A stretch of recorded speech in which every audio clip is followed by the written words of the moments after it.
Hi guys, big बॉसच्या घरामध्ये तर तुम्ही चर्चा ऐकलीच असेल की आता आपण नॉमिनेशन आहोत म्हटल्यावर आपल्याला या आठवड्यामध्ये जास्त दिसलं पाहिजे. त्यामुळे ओंकारसुद्धा आता एक एक लोकांशी भिडताना दिसतोय. तर कालच त्याला सांगितलेलं होतं की काही मुद्दा नसेल तरीसुद्धा तू त्याच्यामध्ये बोलत जा. असंच काहीसं इकडे घडताना दिसतंय, कारण बुद्धिबळाच्या पटावरती ज्यावेळेस 4 सदस्य गेलेले आहेत, विशाल कोटियन, आरबी असेल, रुचिता आणि ओंकार, तर याच्यामध्ये ओंकारचा आणि रोशन भजनकर या दोघांचा वाद होताना दिसतोय. तर ओंकारचं म्हणणं आहे की तुम्ही तर आत्ता अंड्यातून किंवा बेळातून बाहेर आलेलं आहात. तर रोशनचं म्हणणं आहे की मी माझ्या ग्रुपमध्ये जरी असलो तरी सुद्धा बोलतो, पण तुझी हिंमत आहे का आरबीच्या समोर बोलण्याची? पण आरबीने असं कधीच म्हणलेलं नाहीये की मी या टोळीचा म्होरक्या आहे. जसं विशाल सांगतो की मी या टोळीमध्ये मेन आहे, असं काही दिसत नाही आहे आरबीच्या बोलण्यातून.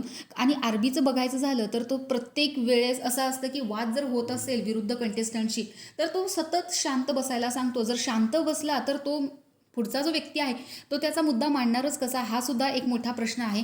तर रोशन ज्यावेळेस ते चोरीचं प्रकरण झालेलं होतं त्याच्यामध्ये म्हणलेला होता की जर तुम्हाला चोरी करायची असेल तर मी या ग्रुपमध्ये राहणार नाही, असं त्यानं स्पष्ट सांगितलेलं होतं. मी सिंगल खेळ, जर घराबाहेर आपण गेलो तर आपली काय इमेज राहील, तुमचा मुलगा चोरी करत होता असं.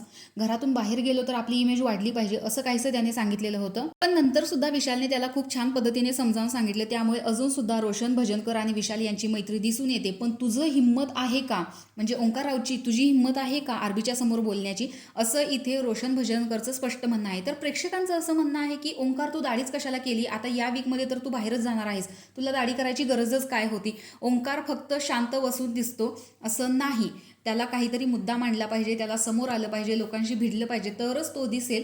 कारण तो बॅकफुटला पूर्णपणे बॅकफुटला खेळतोय. ही गोष्ट तेवढीच खरी आहे. त्याचं असं म्हणणं आहे की जर वाद माझ्याशी होतच नसेल तर मी त्याच्यामध्ये का बोलू. जर इतरांशी वाद असेल आणि त्याचा मुद्दा जर त्याला पटलेला नसेल, जसे की त्याने सांगितलं की मी अंडी चोरताना विशालला बघितलेलं होतं, हा मुद्दा त्याने बरोबर मांडला, पण असं त्याचा अर्थ होत नाही की तो त्याच्यामध्ये दिसला.